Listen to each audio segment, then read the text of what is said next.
നമസ്കാരം. ലോകകപ്പും വിവാദത്തിലായി. ഇന്ത്യക്ക് കിട്ടിയ കപ്പ് ദൈവത്തിനോ? ഒരു മതത്തിന്റെ വിജയം ആഘോഷിക്കാനുള്ളതല്ല ഇത്. ലോകകപ്പ് ഹനുമാൻ ക്ഷേത്രത്തിൽ കൊണ്ടുപോയത് നാണക്കേടെന്ന് പഴയ ഇന്ത്യൻ ക്രിക്കറ്റർ കീർത്തി ആസാദ്. 2020 ലോകകപ്പുമായിട്ട് ഹനുമാൻ ക്ഷേത്രത്തിലെത്തി ഇന്ത്യൻ ടീം. അഹമ്മദാബാദിൽ വലിയ ചരിത്രമൊക്കെ സൃഷ്ടിച്ചതിന് മണിക്കൂറുകൾക്ക് ശേഷം Indian team captain Suryakumar Yadav, മുഖ്യ പരിശീലകൻ ഗൗതം ഗംഭീർ, ICC ചെയർമാൻ ജയ്ഷാ എന്നിവരാണ് ട്രോഫിയുമായിട്ട് ഹനുമാൻ ക്ഷേത്രം സന്ദർശിച്ചത്. ഇപ്പോൾ ആ ഒരു ട്രോഫി കൂടി, അല്ലെങ്കിൽ നമുക്ക് ലഭിച്ച മഹത്തരമായിട്ടുള്ള അല്ലെങ്കിൽ ചരിത്രപരമായിട്ടുള്ള ഒരു മുഹൂർത്തമാണ് ഇന്ത്യയുടെ ലോകകപ്പ് വിജയം എന്ന് പറയുന്നത്. അതും ഇപ്പോൾ വിവാദത്തിലാക്കിയിരിക്കുകയാണ്. അപ്പോൾ ഈ ഹനുമാൻ ക്ഷേത്രത്തിലേക്ക് ഈ കപ്പുമായി പോയത് ഇന്ത്യൻ ടീമിന്റെ ക്യാപ്റ്റനായിട്ടുള്ള ഈ സൂര്യകുമാർ യാദവും മുഖ്യ പരിശീലകനായിട്ടുള്ള ഗൗതം ഗംഭീറും ICCയുടെ ചെയർമാൻ അമിത്ഷായുടെ പുത്രൻ ജയ്ഷായും കൂടെ ചേർന്നിട്ടാണ്. അപ്പോൾ ഇതിന്റെ വീഡിയോ ഒക്കെ ഇപ്പോൾ സോഷ്യൽ മീഡിയയിലൊക്കെ വൈറലാണ്. കാൽനടയായിട്ടാണ് ടീം അംഗങ്ങളൊക്കെ ക്ഷേത്രത്തിലെത്തിയത്. ലോകകപ്പ് ഫൈനലിൽ ന്യൂസിലാൻഡിനെ 96 റൺസിന്റെ വൻ വിജയത്തിന് പരാജയപ്പെടുത്തിയാണ് ഇന്ത്യൻ ടീം കിരീടം നേടിയത്. അപ്പോൾ ഈ വിജയത്തോടെ ഇന്ത്യ കിരീടം നിലനിർത്തുക മാത്രമല്ല, ആതിഥേയരെന്ന നിലയിൽ 2020 ലോകകപ്പ് നേടുന്ന ആദ്യ രാജ്യമായിട്ട് മാറുകയും ചെയ്തു. ആദ്യം ബാറ്റ് ചെയ്ത ഇന്ത്യ 20 ഓവറിൽ 255 റൺസിന്റെ വമ്പൻ സ്കോർ നേടുന്ന കാഴ്ച നമ്മൾ കണ്ടു. ലക്ഷ്യം പിന്തുടർന്ന ന്യൂസിലാൻഡ് 159 റൺസിന് പുറത്താകുന്നത് നമ്മൾ കണ്ടു. മത്സരത്തിന് ശേഷം ട്രോഫിയുമായിട്ട് നരേന്ദ്രമോദി സ്റ്റേഡിയത്തിന് സമീപമുള്ള ഹനുമാൻ ടക്രി ക്ഷേത്രത്തിലേക്കാണ് ഈ അംഗങ്ങളൊക്കെ ചെല്ലുന്നത്. അതേസമയം ഇതിനെതിരെയാണ് ഇപ്പോ തൃണമൂൽ കോൺഗ്രസ് നേതാവും മുൻ ക്രിക്കറ്റ് താരവുമായിട്ടുള്ള കീർത്തി ആസാദ് രംഗത്തെത്തിയത്. കീർത്തി ആസാദ് ചോദിക്കുന്നത് ഇത്രയേ ഉള്ളൂ: സഞ്ജു സാംസൺ ആയിരുന്നല്ലോ ഈ താരമായി മാറിയത്. ആ സഞ്ജു ഒരിക്കലും അതൊരു പള്ളിയിൽ കൊണ്ടുപോയിട്ടില്ല. ഈ ട്രോഫി 1.4 ദശലക്ഷം ഇന്ത്യക്കാർക്ക് വേണ്ടിയിട്ടുള്ളതാണ്.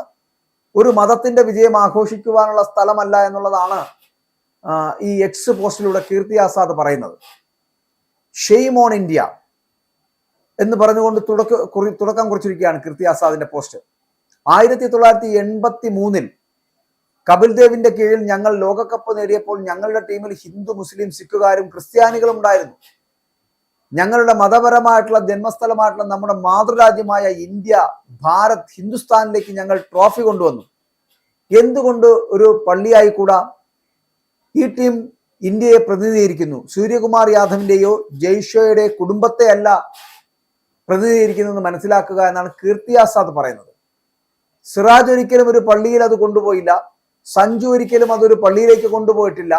മാത്രമല്ല, അദ്ദേഹത്തിന്റെ ഒരു പ്രധാന പങ്ക് വഹിക്കുന്ന ആളായിരുന്നു. ഈ വിജയങ്ങളിലെല്ലാം, ക്വാർട്ടർ ഫൈനലിലും സെമി ഫൈനലിലും ഫൈനലിലുമെല്ലാം വളരെ കൃത്യമായിട്ടുള്ള ബാറ്റിംഗ് നടത്തിയ ഒരു മലയാളി എന്ന് പറയപ്പെടുന്ന തരത്തിൽ മലയാളികളായ നമുക്കും സഞ്ജുവിനെ കുറിച്ച് അഭിമാനിക്കാം. പക്ഷെ ഇവിടെ കീർത്തി ആസാദ് പറയുന്ന പോലെ സഞ്ജു ഒരിക്കലും അതൊരു പള്ളിയിലേക്ക് കൊണ്ടുപോയിട്ടില്ലല്ലോ. അദ്ദേഹം എന്ന് പറയപ്പെടുന്ന ഒരു പ്രധാന പങ്ക് വഹിച്ച ആളായിരുന്നു എന്ന് പറയപ്പെടുന്നുണ്ട്. ടൂർണമെന്റിലെ താരവുമായിരുന്നു സഞ്ജു.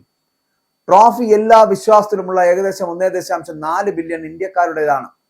ഒരു മതത്തിന്റെയും വിജയലാപ്പല്ല. ഇതാണ് കീർത്തി ആസാദ് എക്സിലൂടെ കുറിച്ചു വെക്കുന്നത്. ഇതെന്തുകൊണ്ട് പറഞ്ഞു എന്ന് ചോദിച്ചാൽ, ഇത് ഒരു വിവാദമാക്കേണ്ട ആവശ്യമുണ്ട്. പള്ളികളുടെയോ അമ്പലങ്ങളുടെയോ മുറ്റങ്ങളിൽ ചെന്ന് നിൽക്കേണ്ടതല്ല ഒരിക്കലും ഇത്തരത്തിലുള്ള കായിക മാമാങ്കങ്ങൾ എന്ന് പറയപ്പെടുന്നത്. ലോകത്തിൽ ചരിത്ര നേട്ടം കുറിക്കുന്ന ഇന്ത്യക്കാരൻ എന്നുള്ള ബഹുമതിയിൽ കുറഞ്ഞതൊന്നും മറ്റാർക്കും അവകാശപ്പെടാനില്ല. നമ്മൾ പോലും അഭിമാനത്തോടു കൂടി കാണുന്നത് എന്താണ്? ഇന്ത്യ എന്ന് പറയപ്പെടുന്ന മഹാരാജ്യം, ആ മഹാരാജ്യത്തിലെ ഒരു ഇന്ത്യക്കാരൻ എന്ന് പറയപ്പെടുന്നതിൽ അഭിമാനം കൊള്ളുന്ന ഓരോ വ്യക്തികളും നമുക്ക് ലഭിച്ച ഈ കിരീട നേട്ടത്തെ അത്രത്തോളം മഹനീയമായി കാണേണ്ടതാണ്.